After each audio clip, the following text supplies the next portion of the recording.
Alhamdulillah.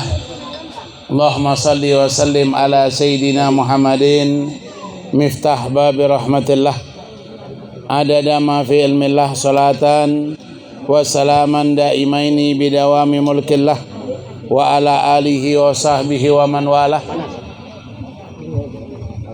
Rabbi israh li sadri wa yassir li amri wahlul 'uqdatam min lisani yafqahu qawli wasaddid lisani wahdi qalbi bijahi wa bihaqqi sayyidina Muhammad.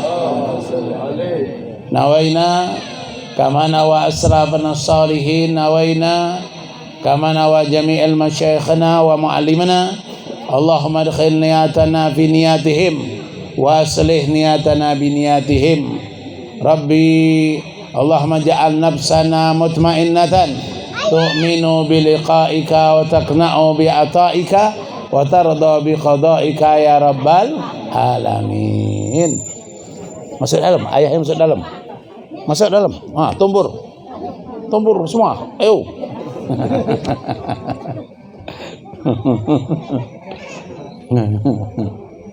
Alhamdulillah.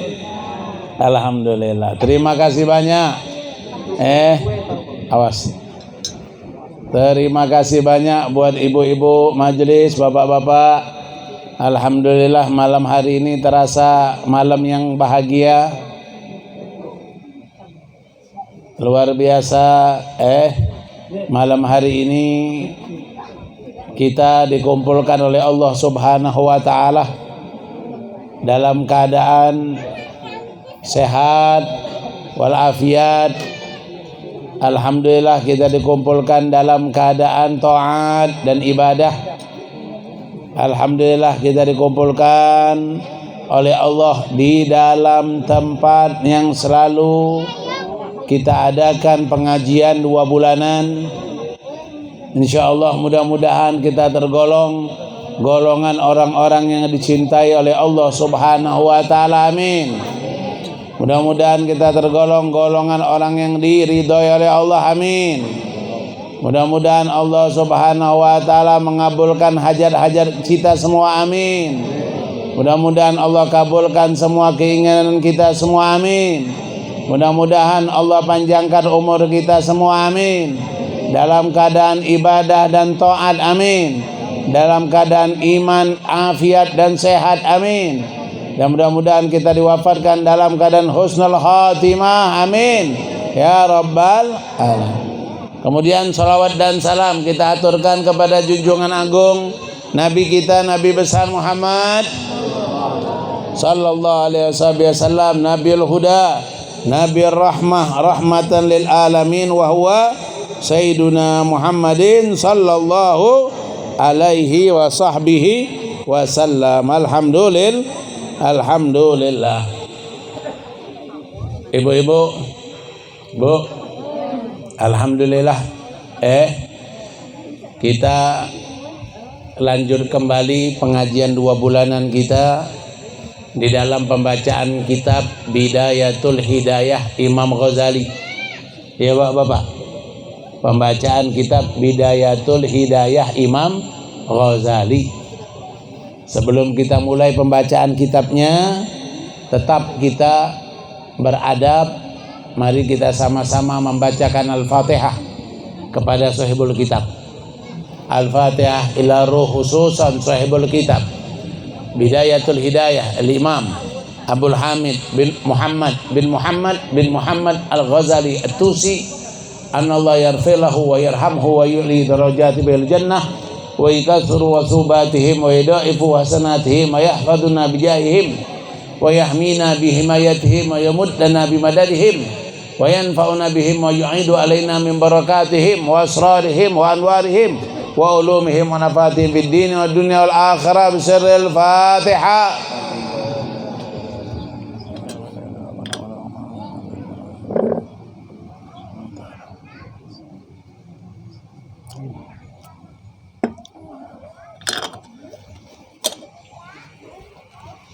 Ibu-ibu bagaimana keadaan, sehat? Bapak-bapak sehat? Alhamdulillah. Siap untuk kita lanjut? Ibu-ibu siap untuk kita lanjut? Siap? Siap? Kalau siap gantian, Habib yang ngomong, ibu yang diam. Kita masuk ibu di adab khuruj ilal masjid. Kita masuk ibu, bapak adab. Adab apa? Adab ketika kita ingin keluar ke masjid. Ini kalau kemarin sudah bab wudu, tayamum. Nah sekarang adab sudah berkaitan untuk sholat 5 waktu. Pertama kali kita keluar dari masjid itu tentulah waktu subuh. Waktu subuh. Bangun tidur yang pertama kali biasanya kita keluar ke masjid itu waktu subuh. Betul tidak? Atau tidak pernah keluar ke masjid waktu subuh? Pak, guring. Waktu subuh hujan lagi. Oh, enak guring. Guring sama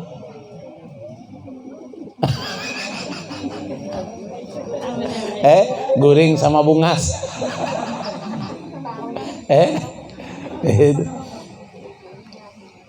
Nah, ibu, bapak, faida faragta, kalau engkau, kata Imam Ghazali, sudah selesai. Sudah selesai apa? Sudah selesai dari bersuci, mengangkat hadas kecil, ataupun punya hadas besar, diangkat hadas besarnya. Belum ke masjid, belum ke masjid. Sudah terdengar azan subuh. Sudah terdengar azan subuh. Azan subuh sudah terdengar. Ibu sudah ngambil air wudu, bapak sudah ngambil air wudu. Sebelum ke masjid, lakukanlah dulu bapak sholat sunnah fajar di rumah. Ya, bapak. Pak. Bapak, penjaga gawang.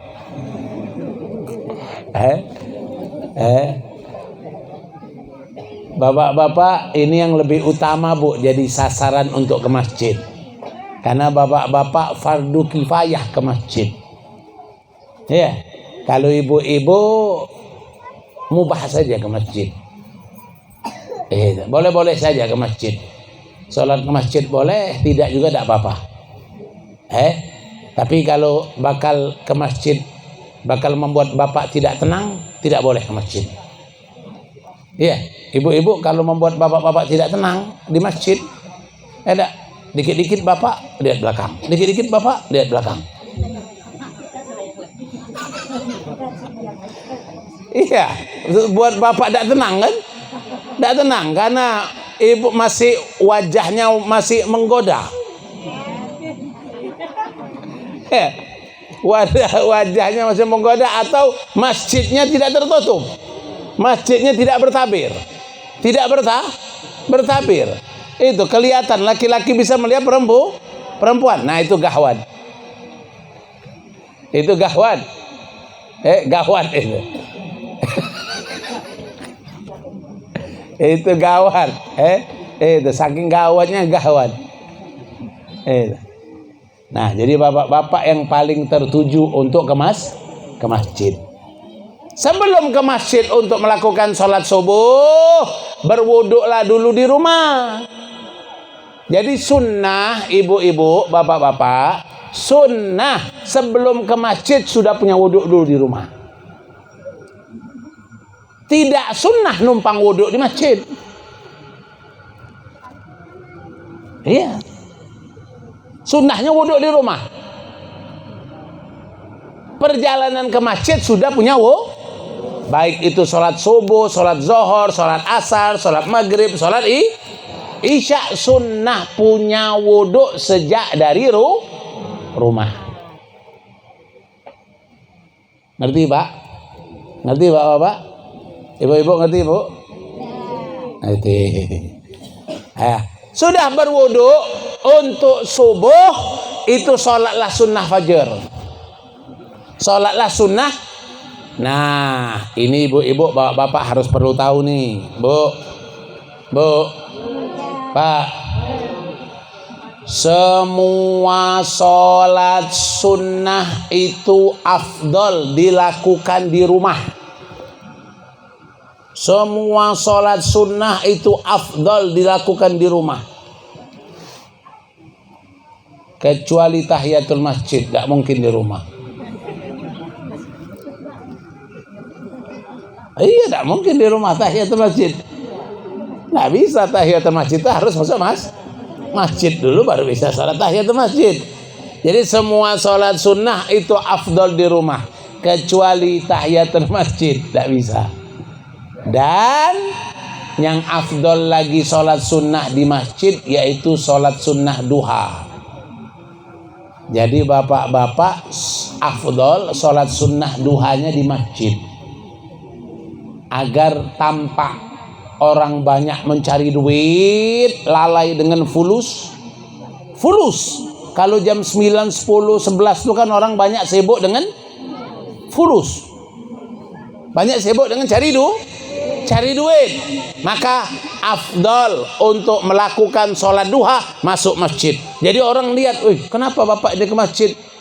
Bapak ini kenapa ke masjid? Kok rame-rame ke masjid? Kenapa? Sholat duha, agar mengingatkan orang-orang yang lalai, biar dia ingat dengan Allah. Orang-orang yang lalai ini biar ingat dengan Allah. Jam-jam seperti itulah, jam 9, 10 itu afdol untuk melakukan sholat duha. Ibu-ibu, bapak-bapak, jadi sholat sunnah semuanya itu afdol di rumah. Sholat sunnah fajar afdol di rumah. Sholat sunnah qobliyah dhuhur afdol di rumah. Sholat sunnah ba'diyah dhuhur afdol di rumah.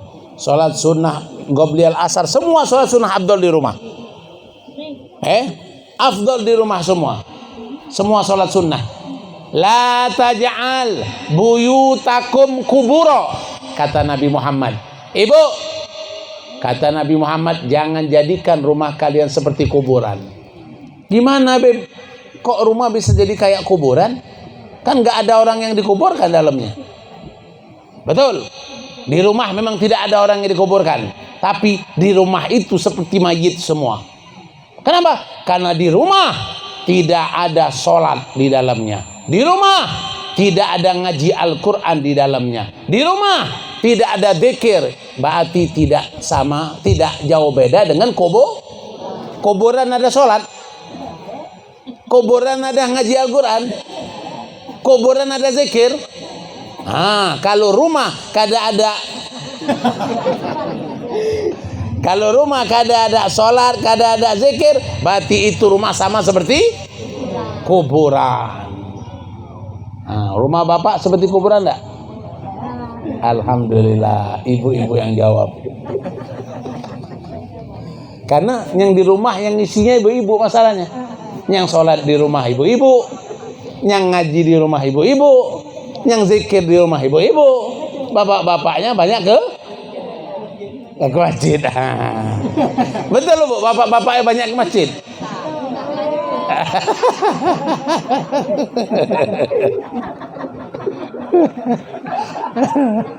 Itu. Yang jujur ya, yang jujur aja lah. Bapak-bapaknya banyak di warung kopi. Warung kopi siapa? Mael. Bukan Haji Aman, bukan.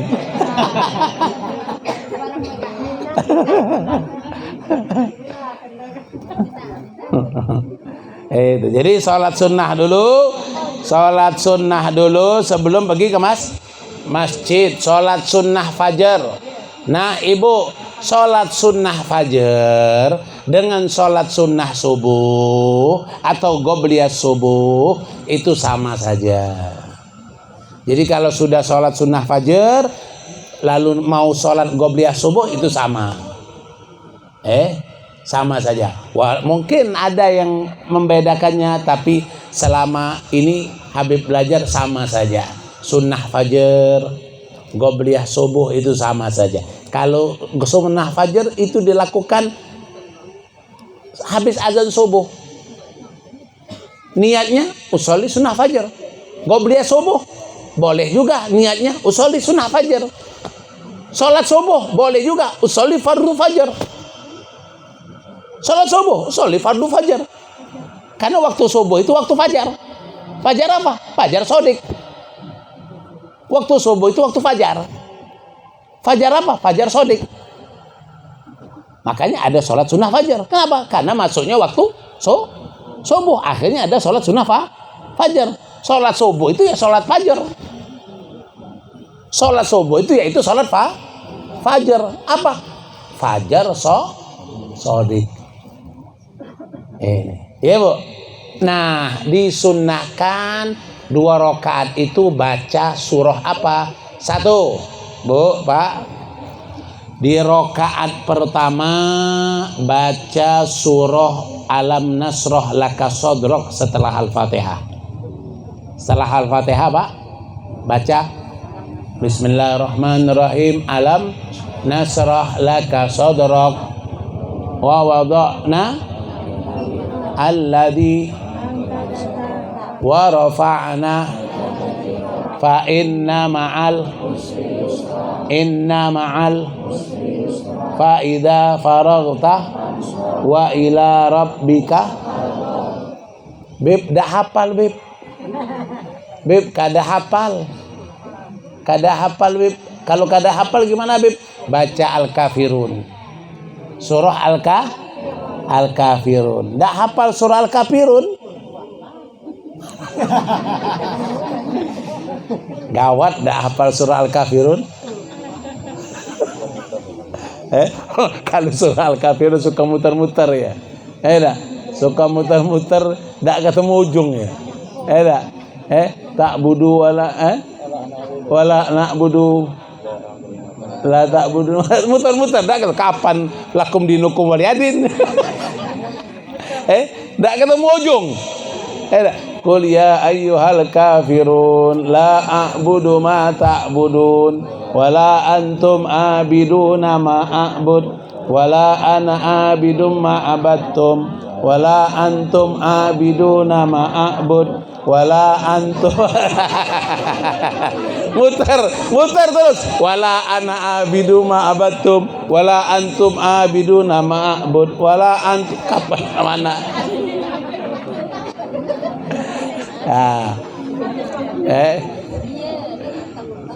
Nah itu jangan, itu harus hafal. Jadi kalau cuma muter-muter maka dihafalkan dari membaca, dihafalkan dengan membaca. Itu rakaat pertama. Yang afdal, Pak, Ibu, kalau apal Alam Nasrah Laka Sodrok, lalu apal Al-Kafirun, maka rakaat pertama 2 surah ini dibaca semua setelah Al-Fatihah. Al-Fatihah, Alam Nasrah, Al-Kafirun. Al-Fatihah, Alam Nasrah, Kafirun. Ini rakaat pertama. Rakaat kedua setelah Al-Fatihah baca Alam taro kaifa fa'ala wa bi ashabil fil. Alam yaj'al wa arsala alaihim tarmihim faja'alahum. Itu kalau tidak hafal baca surah Al-Ikhlas. Qul huwallah Allah lam yalid wa lam yakun lahu. Kalau tidak hafal masuk dalam perut lagi. Kalau tidak hafal qul huwallahu ahad, waduh gawat. Nah, kalau hafal dua-duanya, baca dua-duanya. Al-Fatihah, Al-Fil, Al-Ikhlas. Jadi rakaat kedua Al-Fatihah, Al-Fil, Al-Ikhlas. Rakaat pertama Al-Fatihah, As-Sarah atau Alam Nasrah, kemudian Al-Kafirun. Nah, Ini untuk sholat sunnah fajar atau sholat qobliyah subuh. Sudah selesai. Apa faedahnya ini? Kata Imam Nawawi, faedah orang membaca surah-surah tadi, maka Allah akan melepaskan dia dari segala tangan musuh dan tidak ada jalan musuh untuk mengganggunya. Ibu, bapak, kalau mengamalkan surah ini tidak ada bisa satupun musuh mengganggu kita. Semua usaha musuh gagal. Usaha musuh mau merobohkan usaha kita gagal. Usaha musuh mau iri dengan kita gagal. Usaha musuh mau merusak kita gagal. Semua usaha musuh akan gagal kalau kita mengamalkan sholat sunnah fajar dengan surah-surah Alam Nasrah, Al-Kafirun, Alam Taro, Al-Ikhlas. Ada musuh tak? Ada musuh tak? Ada musuh tak? Alhamdulillah, kalau hidup tidak ada musuh itu enak. Kalau hidup ada musuh itu sama saja telah memutuskan tali silaturahmi. Kalau orang memusuhi kita, terserah. Orang memusuhi kita, terserah lo. Tidak, terserah lo deh. Tidak, terserah lo deh. Sayur lo deh. Tidak, orang mau memusuhi kita, terserah lo deh. Kalau kita tidak punya ada musuh, jangan pernah merasa punya musuh. Siapapun yang berbuat jahat sama kita, saya sudah maafkan dia. Sisanya serahkan kepada Allah. Kalau dia memang salah, Allah yang akan balasnya. Saya tidak perlu. Saya tidak Kenapa? Kalau saya membalas, paling saya cuma bisa mencaci, memaki, memukul, memenjarakan. Betul? Betul, Bu? Bu, Pak. Kalau kita membalas musuh, kalau kita membalas usaha musuh, membalas musuh kita, paling kita cuma bisa mencaci, memaki, mengejek, memukul, memenjarakan. Paling itu kita bisa. Iya. Tapi kalau Allah yang membalas, lebih lagi dari itu bisa. Makanya kita tidak usah membalas musuh kita yang berbuat buruk dengan kita, tidak perlu. Cukup kita sholat sunnah fajar saja. Cukup kita sholat sunnah fajar. Rakaat pertama baca Alam Nasrah sama Al-Kafirun. Rakaat kedua baca Alam Taro sama Al-Ikhlas. Usaha musuh kita semua akan gagal. Bu.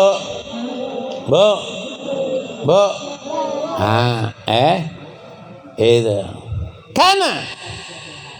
Kana yaf'alu Rasulullah sallallahu alaihi wasallam.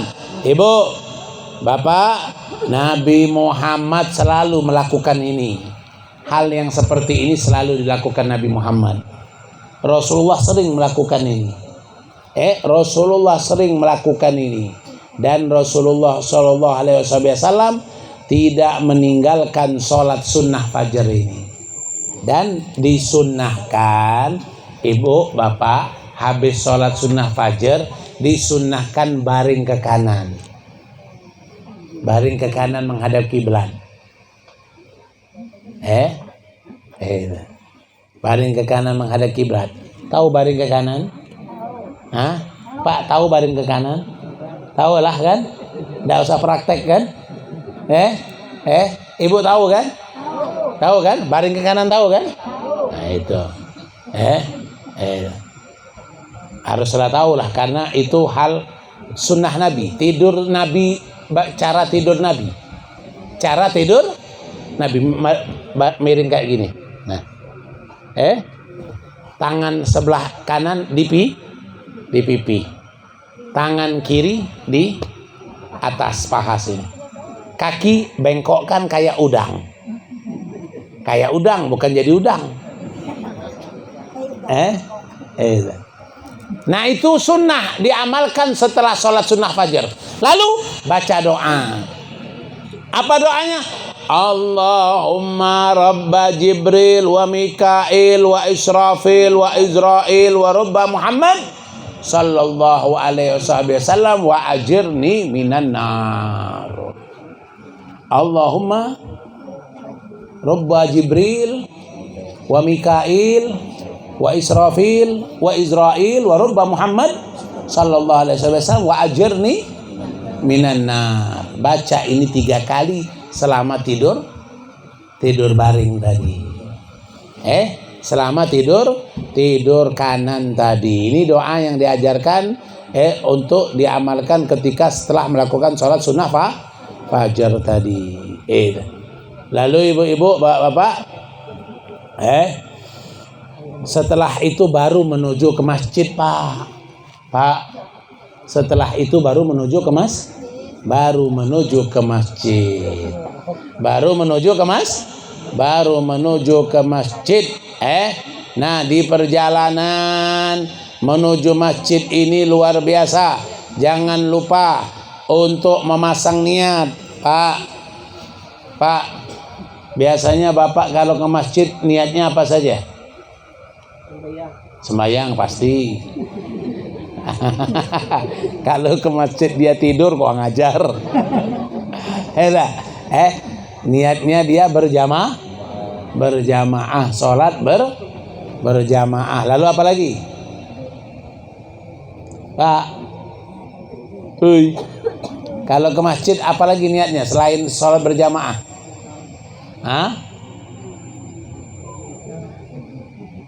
Baca Quran. Niat baca Quran, niat iktikaf, apalagi? Niat berzikir, apalagi?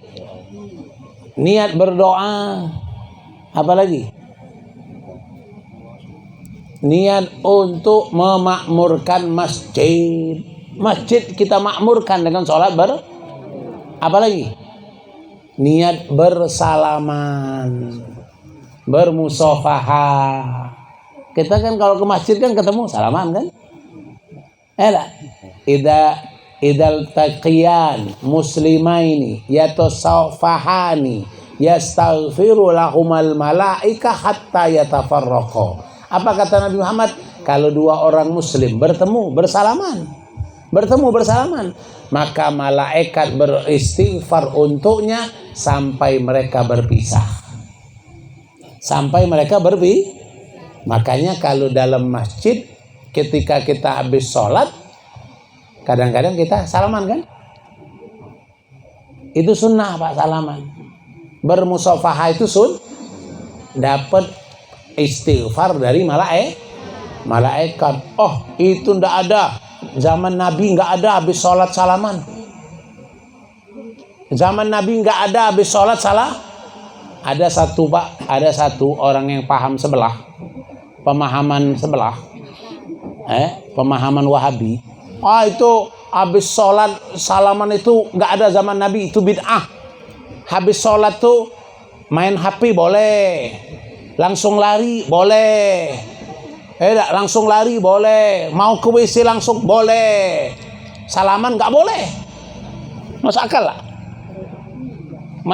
Habis sholat main HP boleh katanya. Habis sholat mau ke WC boleh. Habis sholat mau langsung berdiri boleh. Habis sholat bersalaman nggak boleh. Gimana itu, Pak? Masuk akal lah?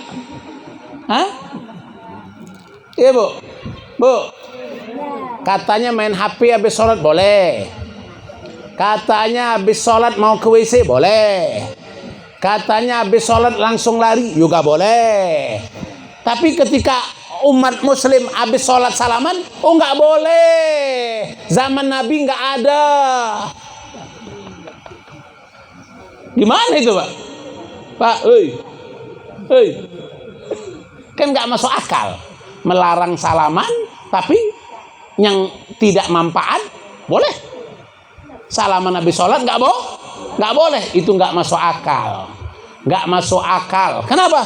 Karena salaman itu ada hadisnya. Nabi Muhammad menganjurkan setiap muslimin itu rajin-rajin bersalah. Kenapa? Karena sering bersalaman itu, Pak, Bu, Ibu kalau rajin bersalaman, hatinya akan sama-sama lembut, hilang kebencian, hilang dendam, hilang. Kenapa? Sering-sering salaman. Kalau jarang bersalaman, apalagi setahun sekali, salah pandang dikit langsung marah. Enggak ditegur dikit di jalan, karena enggak kelihatan, enggak ditegur, langsung marah. Sombong banget. Enggak negor-negor jalan. Padahal yang enggak negor ini enggak ngelihat. Itu karena jarang salaman, jadi begitu. Karena jarang salaman, jadi cepat emosi. Tapi kalau sering bersalaman, hatinya lembut. Dia enggak negor aku. Mungkin enggak ngelihat. Karena sering bersalaman. Makanya sunnah setiap kaum muslimin itu, satu, kalau ketemu ucapkan salam. Dua, kalau ketemu setelah ucapkan salam bersalaman. Tiga, kalau sudah bersalaman tanya apa kabarmu. Sunnah bertanya apa kabar itu sunnah. Apa kabar? Baik. Alhamdulillah baik. Sudah, jangan apa kabar? Baik. Baik, alhamdulillah. Sini kita ngerumpi dulu. Itu ibu-ibu tuh. Langsung, apalagi kalau sudah ketemu di warung jual sayur. Belinya cuma cabai 1.000. Beli cuma cabai 1.000, bawang 1.000. Tapi 1 jam baru balik ke rumah. Ya, Bu. Betul tidak? Ngaku kan?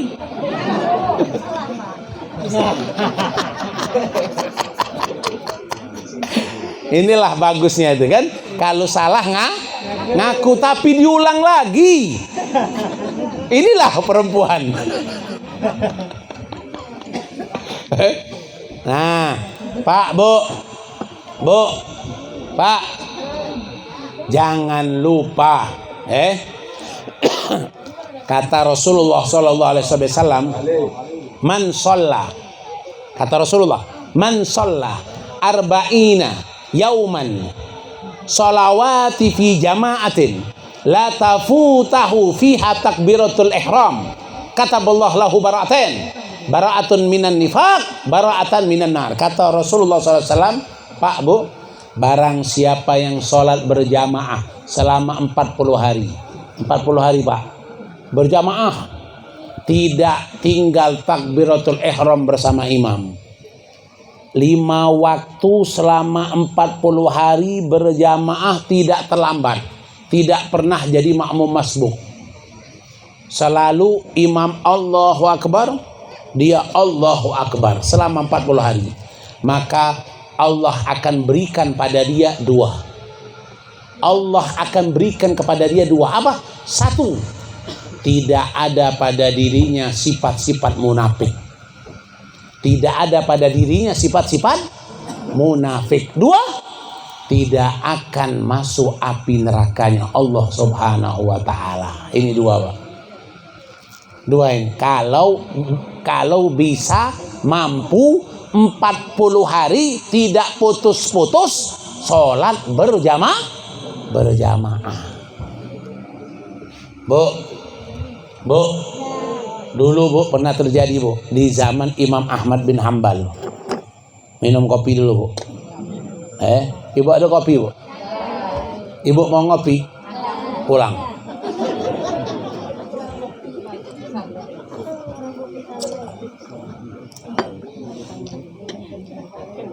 Kalau warung bubur pasti punya kopi, Bu.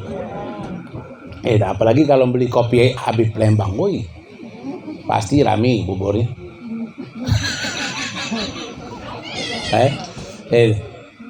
Pak, Bu, dulu terjadi zaman Imam Ahmad bin Hambal. Ada seorang laki-laki preman,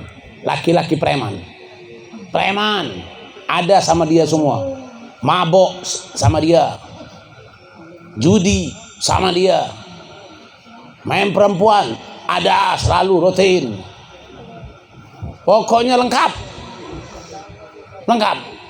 Dia ini Pak, anak seorang pemimpin, anak seorang gubernur di negeri Irak. Subhanallah Pak, dia ke pasar. Pas di pasar ketemu dengan seorang wanita cantik, bukan lagi cantik Bu, cuantik. Iya, bukan lagi cantik, cuantik. Nggak bisa kebayang lagi cantiknya. Ketemu dengan cewek cuantik, kelihatan wajahnya soleha. Akhirnya dia nanya sama kawan-kawannya itu wanita siapa? Oh, itu wanita anak kiai, anak orang ahli ibadah. Wah, siapa nama ayahnya? Fulan. Oh, pulang dia permisi, kawan-kawannya pulang, ketemu sama abahnya ini pemimpin. Bah, ada apa? Abah mau ndak aku tobat? Oh, dari dulu abah mau. Abah udah bosen dengar omongan orang. Kalau abah mau aku tobat, abah tolong lamarkan aku seorang gadis. Oh, boleh. Anak siapa? Anak Fulan. Innalillahi wa inna ilaihi raji'un. Kau pernah lihat kaca tak? Kau pernah berkaca tak? Kenapa Pak? Kau berkaca dulu. Dia itu siapa? Kau siapa? Itu anak orang soleh, pasti solehah. Kau itu siapa? Mabuk terus, judi terus, zina terus, mau dapat wanita solehah, mimpi. Apa kata anak? Kata anak tadi, Pak, kalau bapak mau aku tobat, lamarkan. Kalau bapak nggak mau aku tobat, ya sudah, aku tetap begini, nggak tobat-tobat. Oh ya sudah, bapak lamarkan. Datang gubernur tadi ke rumah orang ahli ibadah tadi, ngetok, pas dibuka terkejut orang ahli ibadah tadi. Masya Allah, oh gubernur datang nih. Kan kita kalau kedatangan bupati kan terkejut. Wih, bupati datang nggak diundang. Datang, ada apa nih? Ada apa? Ini gubernur datang. Ada apa? Ini disuruh masuk. Ada apa? Ya Amir, aku kesini mau melamar. Melamar siapa anak? Amir, melamar anakmu lah. Hah? Untuk siapa Amir? Untuk anakku. Innalillah. Kan ma'ruf anak Amir ini terkenal penjudi, pemabok, penzina. Bingung dia nih. Mau ditolak gimana ini? Mau diterima kesian anak. Ditolak nanti kasus, masuk penjara. Apalagi zaman sekarang. Nggak vaksin saja bisa 1 tahun penjara. Oh my.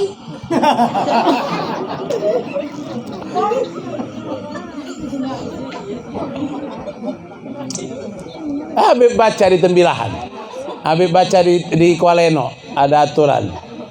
Nggak divaksin penjara 1 tahun. Itu denda 1 juta.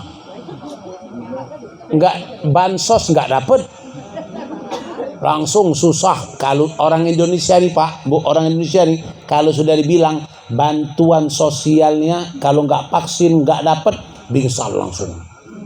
Orang Indonesia ini langsung keok dengan bantuan sembako, keok langsung nyerah. Ya sudahlah, nggak apa-apa lah, suntik deh daripada bantuan nggak dapet. Orang kita ini kalah di situ Pak. Banyak jadi munafik karena senang dapat uang suap. Dari zaman dulu Pak, dari zaman dulu diperlakukan orang Belanda jadi tentara Belanda, menyiksa orang sendiri. Jadi tentara Belanda tujuannya menyiksa orang sendiri. Nah Pak Bu, akhirnya apa? Orang ahli ibadah ini bilang, ya Amir, aku minta waktu 3 hari. Nanti setelah 3 hari datang lagi, nanti aku putuskan. 3 hari itu bingung dia. Iya tidak. Anaknya tadi nolak. Masa apa aku dikasihkan kepada pada perampok penjudi? Enak aku dikasihkan sama Habib Mohsin.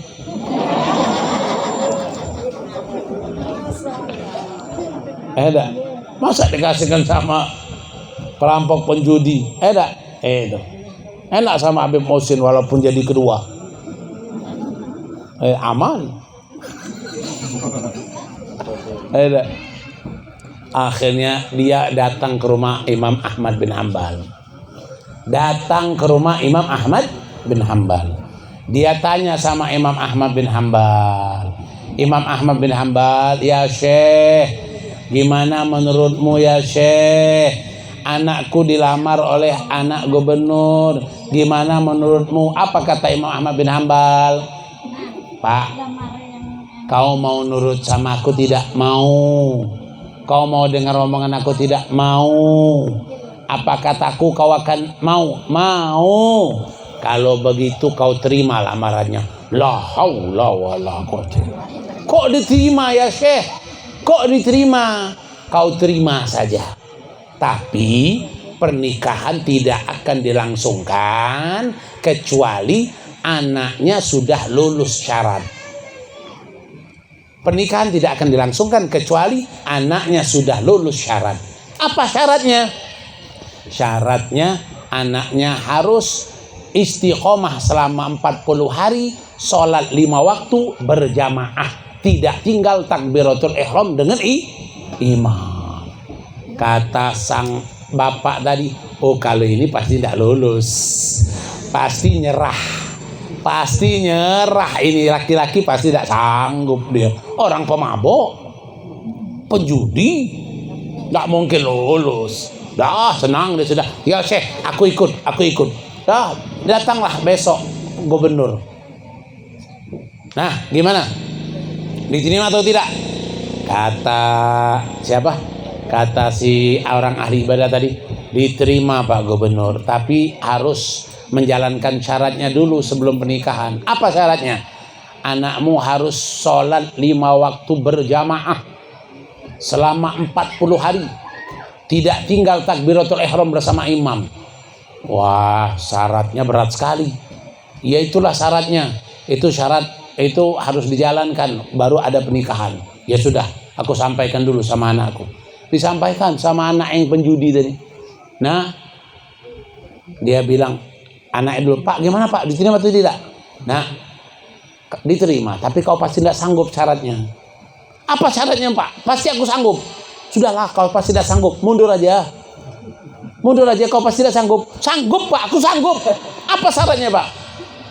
Syaratnya kau harus sholat selama 40 hari, sholat 5 waktu berjamaah, tidak tinggal takbiratul ihram dengan imam. Siap Pak.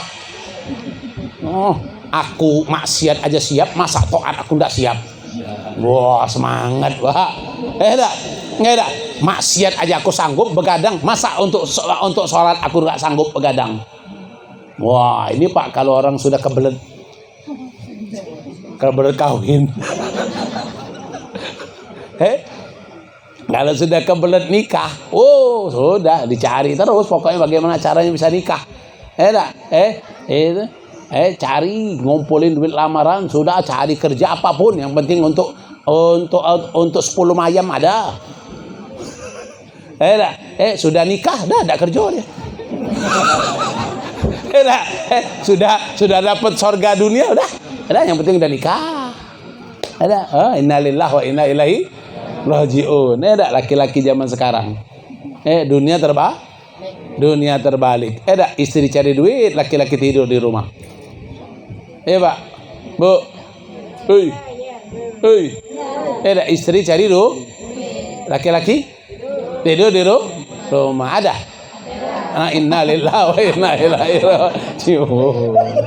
Akhir zaman dunia terbalik. Banyak suami-suami masuk neraka. Tapi istrinya masuk surga kalau sabar dengan suami seperti itu.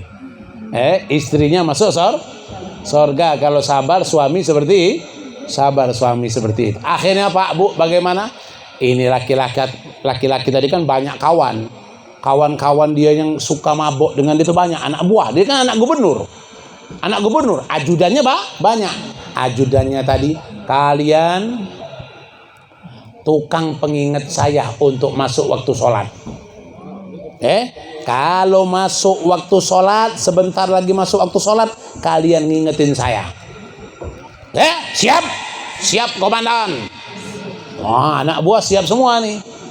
Dah malam pertama ada anak buah satu ngajak, bang, ayo bang, kangen nih, lama nggak main judi, kita judi.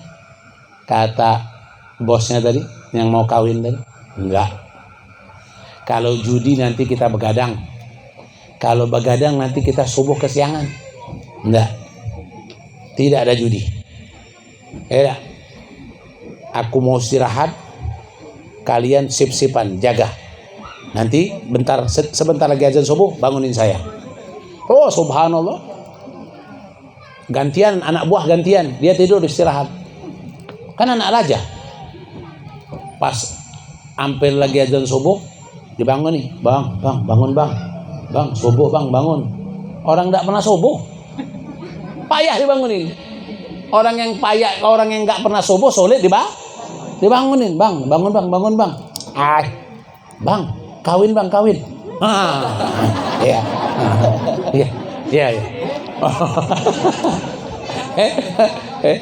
Jadi resepnya sudah tahu, kalau mau bangunin dia ingat kawin. Cepet dia bangun. Tapi kalau dibangun sholat, oh lambat bangunnya. Tapi dibilang kawin, oh cepet dia bangun, dia langsung dia ke masjid. Hari pertama lolos. Hari kedua kawan tadi ngajak main perempuan. Lah. Kalau main perempuan tuh tidak cukup sebentar. Tidak. Nanti aku lupa bawa diri, akhirnya aku nggak subuh. Akhirnya malam itu lewat, nggak ada main perempuan. Subuh dibangunkan lagi. Bang, kawin bang. Kawin bang. Okay. Malam ketiga diajak untuk minum mabok. Kalau tidak ada mabok, tidak ada zina, tidak ada judi. Begitu juga jalan 10 hari. Jalan 15 hari tidak lagi butuh kawan yang bangun sendiri sudah terbiasa. Sudah 15 hari sudah bangun sendiri, sudah ada bisa dia. Kawan-kawannya ikut bangun semua. 20 hari, 30 hari, 40 hari, 45 hari, 50 hari, sampai sang raja manggil, "Nak, kau ingat dah? Apa bah? Kau ingat dah? Kau tuh lagi jalanin apa? Jalanin apa bah? Kau tuh kan lagi dalam syarat. Syarat apa? Kau tuh kan mau nikah." Innalillah. Saking nikmatnya dia beribadah 5 waktu, tidak ingat lagi dia dengan syarat nikah tadi. Tidak ingat lagi dia syarat nikah tadi. Akhirnya sang abah tadi ngelapor sama bapak si gadis. Bapak si gadis pun sudah tahu kalau anak si raja sudah berubah. Akhirnya terjadilah pernikahan. Bandit berubah jadi ahli ibadah. Gara-gara kepengen nih. Berapa banyak orang kafir masuk Islam gara-gara mau nikah. Tapi habis nikah nggak sholat 5 waktu. Gawat. Sudah dapat perempuannya nggak sholat, sudah dapat laki-lakinya nggak sholat. Akhirnya sang abah si gadis datang ke Syekh Imam Ahmad. Ya Imam, alhamdulillah anakku akhirnya nikah dengan anak raja tadi. Terima kasih banyak, kau sudah kasih saran aku.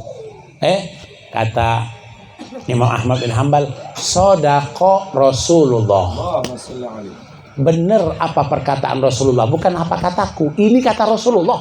Apa kata Rasulullah ya Imam? Man sholla sholawati arba'ina yauman. Barang siapa yang sholat 5 waktu selama 40 hari, lam yafutahu takbiratul ihram, tidak tinggal takbiratul ihram sama imam. Dia 40 hari sholat 5 waktu berjamaah tidak tinggal takbiratul ihram sama imam. Dia dapat 2 kebebasan. Apa? Kebebasan dari sifat-sifat orang munafik dan kebebasan daripada api nerakanya Allah. Artinya apa? Dia menjadi orang yang beriman. Penantumu sudah jadi mukmin sejati, tidak lagi munafik. Kalau orang masih judi, masih zina, masih mabuk, itu orang munafik. Masih main togel, itu orang munafik. Masih ngerik pohon, itu orang munafik. Nggak ada lagi ngerik pohon sekarang ya? Ada apa sekarang? Main judi? Kalau main judi, main koncang, main game online, beli poin-poin, jual poin, chip-chip,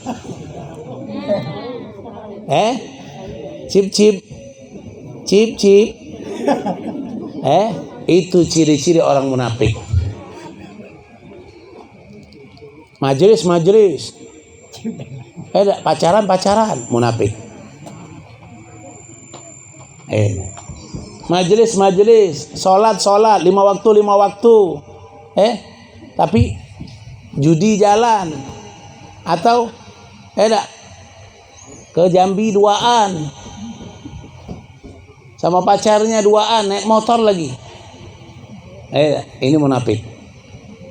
Bagaimana untuk menghilangkan sifat-sifat ini? Sholat 5 waktu jangan tinggal takbiratul ihram dengan imam.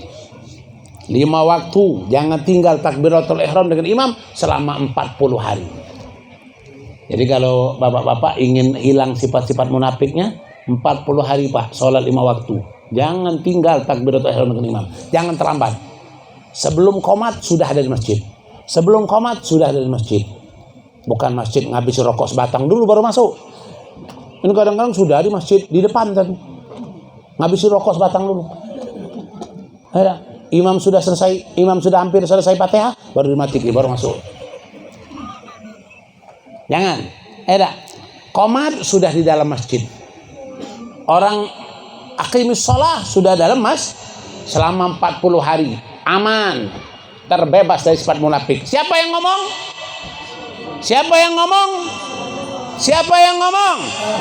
Rasulullah Muhammad sallallahu alaihi wasallam. Nah ini makanya Bapak-bapak, kita nih Pak, munafik inilah Pak yang berat, Bu. Munafik inilah yang berat.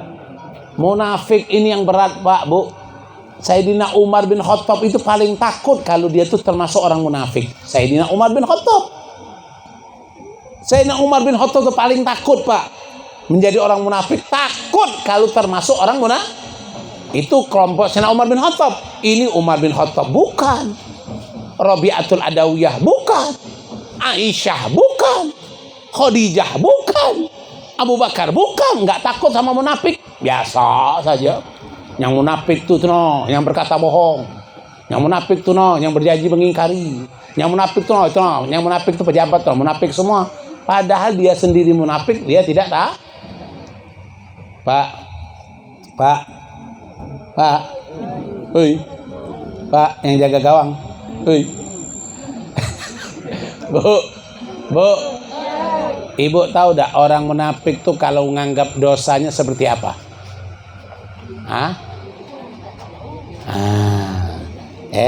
Habib kasih tahu, Bu, ini ada lalat nih.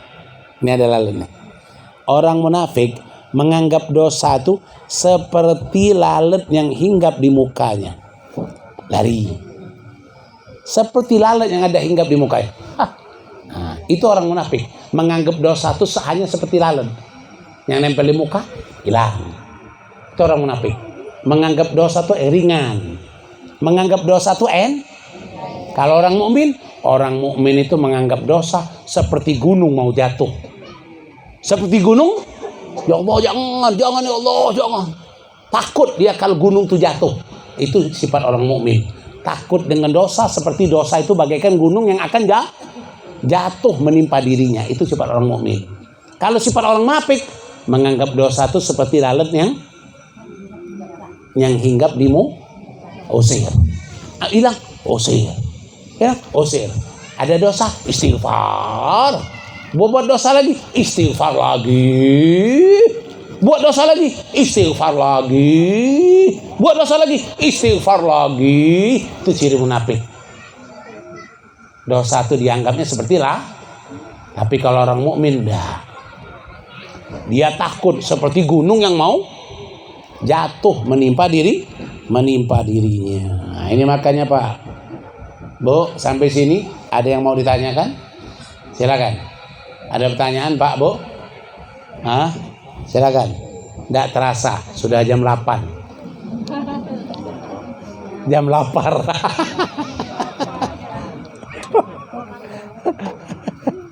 Silakan Pak, Bu.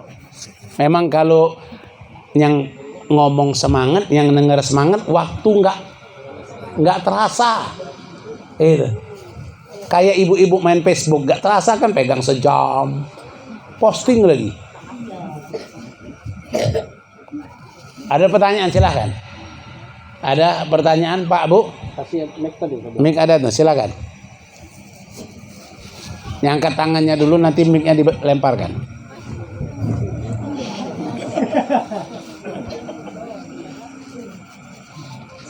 Bapak-bapak, angkat tangan.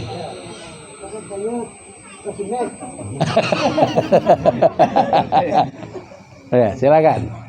Itu pegang lah. Jadi yang lain RT. Assalamualaikum, Beb. Ini ada orang bertanya, Beb, masalah anak dengan orang tua.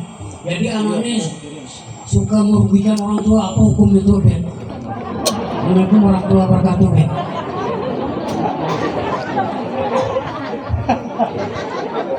Mudah-mudahan ini bukan curhat. Jadi bapak-bapak, ibu-ibu, semua anak yang berkata dalam Al-Quran berkata kepada orang tua itu sudah durhaka. Apalagi merugikan orang tua, apalagi memukul orang tua, apalagi menyakiti orang tua, apalagi mengalahkan orang tuanya daripada istrinya. Istriku nomor 1, orang tuaku nomor 2. Ini sudah durhaka. Ini kalau sudah durhaka sama orang tua, pasti dapat durhaka, dapat murka dari Allah. Pasti sudah itu. Orang yang durhaka kepada orang tua pasti dapat murka Allah. Makanya ibu-ibu, bapak-bapak yang laki-laki khususnya nih, yang laki-laki khususnya, jangan pernah menyakiti, meremehkan, merugikan orang tua kita. Jangan. Mulailah kita membahagiakan mereka, mendoakan mereka. Mereka masih ada, doakan, bahagiakan. Mereka tidak ada, doakan terus. Doakan terus. Ada lagi yang lain? Mik mana mik? Ya. Bertanya tentang gibah nih. Jadi apa semua gibah itu dilarang? Ini tercatat mungkin kepada seorang yang terkemuka, dia membawa seorang umat, atau mungkin dia seorang dai. Tapi kita mengetahui ketika kita, kalau dia orang biasa, mungkin kita tidak mungkin membicarakan hal-hal berkenaan tentang keburukan dia.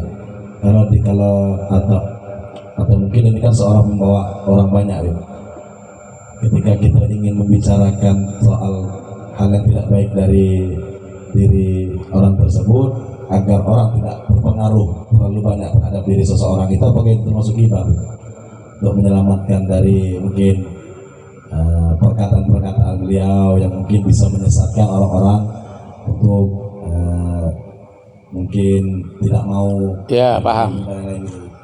Jadi ibu-ibu, bapak, kata Imam Nawawi Al-Bantani ada dalam kitabnya, Nasuhil Ibad, kitab Imam Nawawi, kata beliau ada ribah yang tidak diharamkan. Arti kata ribah itu apa dulu? Ribah itu kan membuka aib orang. Contoh apa yang tidak diharamkan?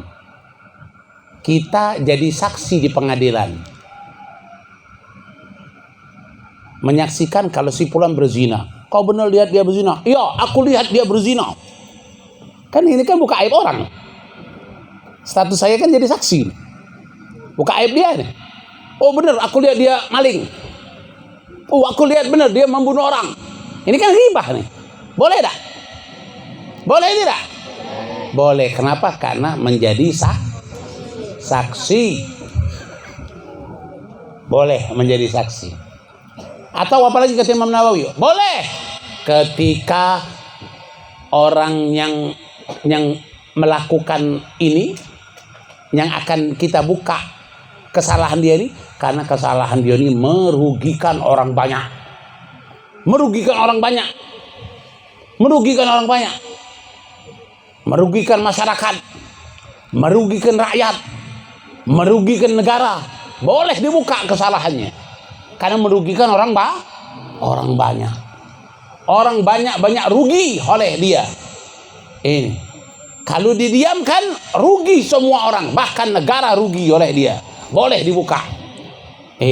Kalau bisa mengganggu kemaslahatan orang banyak. Makanya yang ghibah itu tidak boleh apa? Kalau individu saya buka aib Ustaz Nurholis, karena benci dengan Ustaz Nurholis. Ustaz Nurholis tidak mengganggu orang banyak. Saya bukan saksi kok. Nah itu dosa tuh. Itu seperti makan daging saudara sendiri. Ada kawan bu, ibu punya tetangga, ibu ke Jambi. Lihat kawan ibu selingkuh di Jambi. Ibu pulang ke sini, ibu ceritakan. Nah itu ribah itu. Itu ribah itu. Ibu ceritakan sama istrinya. Nah itu namimah. Nggak boleh. Kalau ibu melihat orang di sini, lalu di Jambi dia selingkuh misalnya, ibu ceritakan di sini ngoceh, itu ribah. Diadukan sama istrinya, itu namimah. Dosa besar itu. Orang dosa biarlah dia dosa. Kenapa ibu ngumbar-ngumbarin dosa orang? Jangan, tidak boleh itu. Kadang-kadang lihat orang apa selingkuh, atau lihat ada ibu bapak lihat orang kawan bapak di sini. Ada bapak ketemu di mana, di Jambi main judi. Lalu bapak kesini cerita, oh aku tahu pulang tadi itu main judi di sana. Tidak boleh, tutup. Kalau bapak mau nasihatin dia, datangi. Pak berhentilah main judi pak. Aku lihat kau main judi di Jambi tadi. Jangan diceritakan ke semua orang, tidak boleh, itu haram. Haram membuka aib orang itu tidak boleh. Orang berselingkuh dibuka-buka, haram. Kalau mau nasihati didatangi orangnya. Orangnya didatangi, itu namanya nasihat. Kalau buka kemana-mana, itu namanya ribah haram. Pak. Ada lagi yang lain?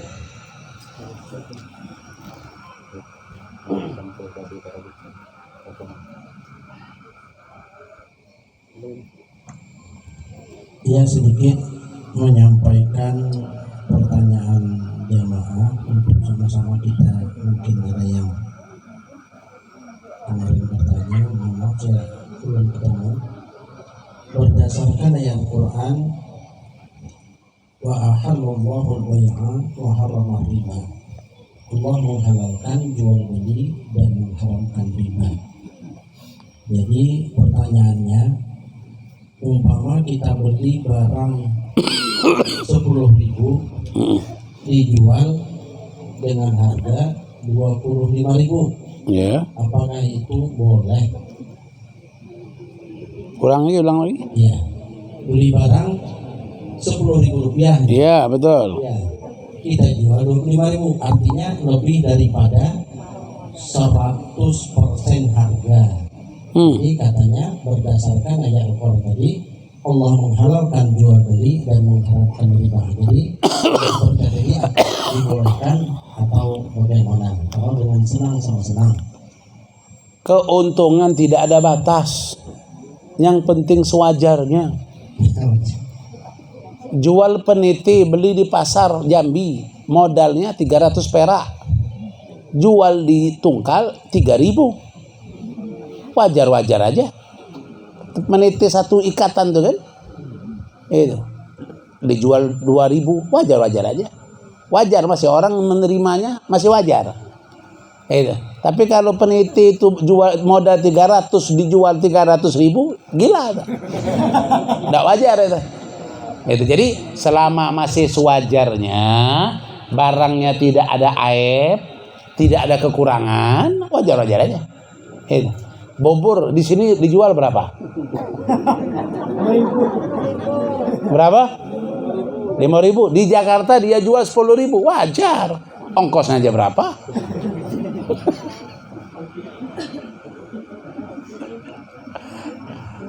Jadi menyambung sedikit, pengertian riba secara mudah dipahami katanya. Iya. Riba itu secara mudah dipahami bagaimana supaya kita terselamat hidup di dunia, yang berbisnis selamat, kemudian mudah-mudahan rezeki kita berkah, kita selamat juga di akhirat. Jadi secara mudah dipahami. Demikian, terima kasih. Jadi riba itu artinya, riba ini macam-macam. Riba ini bukan sistem perdagangan yang secara umum, tidak. Riba ini rata-rata sistem muamalahnya. Muamalah pinjam meminjam. Ini ada unsur ribanya, muamalah pinjam meminjam. Ada riba gorot, ada riba nasai, ada riba uliyad. Ini banyak sistem muamalah. Seperti apa? Pinjam meminjam ke koperasi, pinjam meminjam ke bank, letakkan sertifikat di bank, letakkan BPKB di peminjaman cepat, 1 jam dapat. Nah itu riba semua tuh.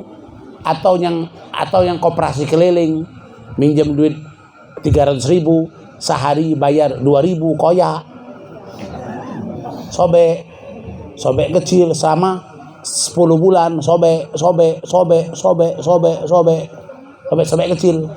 Itu riba semua tuh. Tapi kalau dagang itu beda. Dagang tuh ada yang beli, ada yang jual.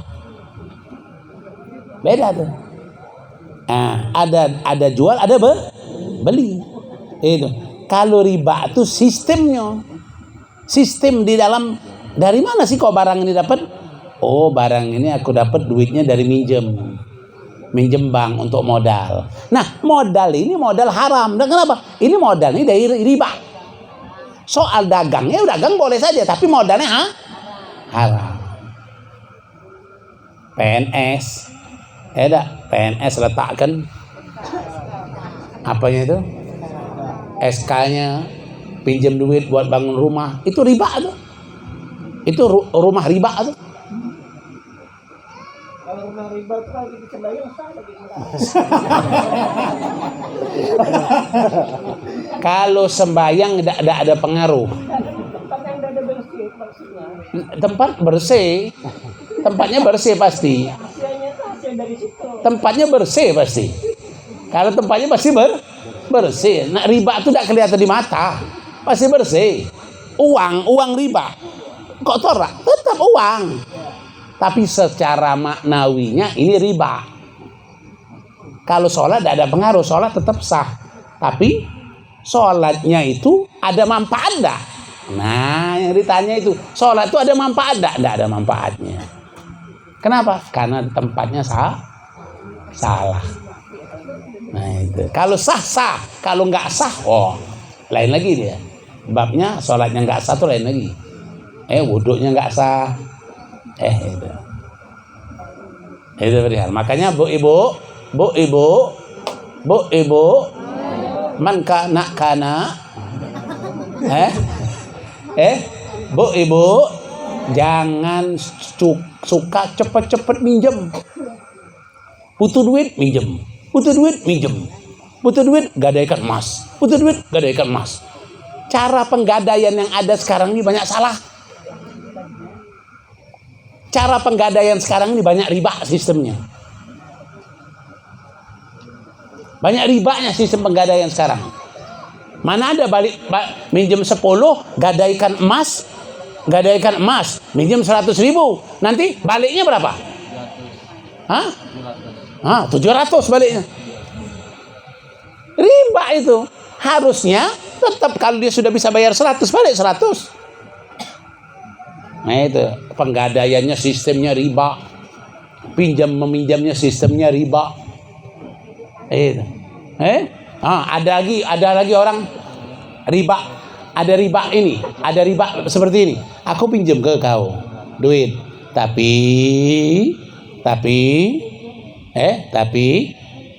kau tiap pagi bersihkan cucikan mangkok bubur.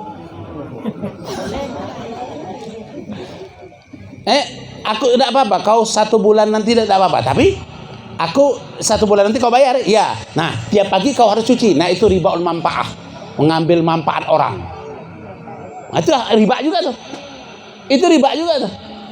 Duit balik, tapi jasa orang dipakai. Itu riba juga tuh. Nah, itu makanya riba nih Pak, Bu, di akhir zaman ini kita harus hati-hati. Kenapa? Debu riba di mana-mana. Debu riba, tahu debu? Saking banyak riba dari itu. Kita kadang-kadang termakan riba tanpa kita sadari. Itu makanya ibu-ibu, Bu, Pak, hati-hati ya. Makanya banyak-banyak sedekah, Bu. Banyak sedekah, banyak puasa. Banyak sedekah, banyak puasa. Sedekah untuk membersihkan. Kalau kita ini termakan barang yang haram. Untuk membersihkan harta kita kalau ada harta yang haram tanpa kita sadari. Sedekah puasa. Kredit barang boleh, kredit motor boleh, tapi sistemnya, caranya harus tanya dulu sama Ustaz Najib. Caranya tanya dulu. Kredit boleh, tapi caranya tanya dulu. Nah, kalau salah dalam cara, jadi riba. Contoh, beli harga motor 10 juta. Nggak, beli 10 juta, tapi sistem kredit. Pas dicicil, dihitung semuanya selama setahun, jadi 12 juta. Kok lebih? Nah, itu riba. Nah, makanya pas akad jual beli, ini kreditnya sama siapa? Kreditnya sama Bank BCA. Akadnya sama sales Bank BCA. Akadnya sama dia, nggak lagi akad sama showroom. Akadnya sama bank. Dengan harga 12 juta, bukan dengan harga 10. Dengan harga 12 juta. Bukan dengan harga 10. Kalau ibu masih ngomong aku beli 10, tapi pas dikredit hasil kredit jadi 12. Oh, berarti riba. Nah, jadi akadnya sistematisnya harus diselamatkan. Akadnya sama. Di mana tempat kredit? Oh, tempat kreditnya sama Ustaz Najib. Nah, akadnya sama Ustaz Najib. Ustaz, anak mau beli motor, kata Ustaz Najib, ya aku jual 12 juta. Kredit selama 12 bulan. Nah, sudah jual beli.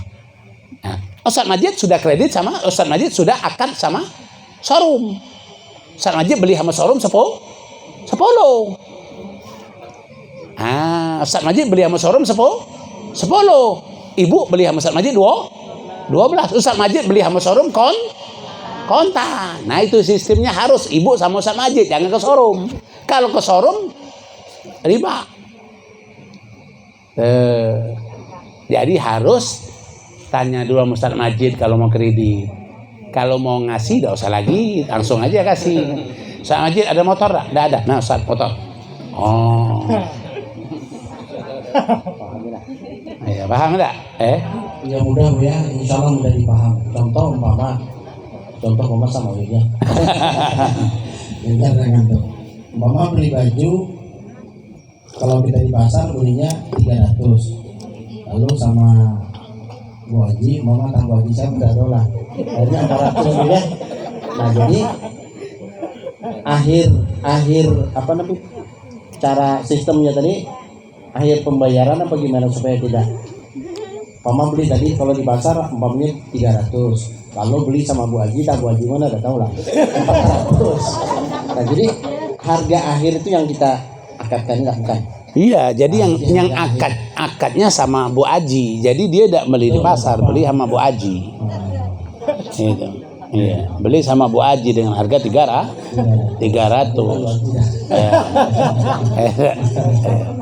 Jadi begitu. Nah, jadi silakan kata Bib tadi yang pemakai kredit tidak apa-apa. Caranya cuma sistem tadi atau cara tadi ya kita harus pahami supaya kita selamat itu maksudnya. Nah, jadi alhamdulillah. Kalau memang ada lagi silakan. Tapi waktu sudah jam 11 ya. Nah, jadi kalau Ibu yang masih penasaran nanti insya Allah 2 bulan ke depan ya kita ketemu di majelis Nurul Hikmah di belakang. Jadi alhamdulillah ini untungnya kita ada majelis, untungnya kita hadir di majelis, kita menambah ilmu, menambah wawasan, menambah mudah-mudahan kita diselamatkan oleh Allah Subhanahu wa taala dengan ilmu pengetahuan. Cukup ya? Iya. Sebelum pembacaan doa akhir majelis ataupun baca doa selamat, kami menyampaikan banyak ribu terima kasih mungkin orangnya hadir ataupun tidak hadir. Ada kotak amal yang khusus untuk Habib, maksudnya untuk pembangunan terserah Habib, bangunan pokok yang Alhamdulillah. Habib tadi dihitung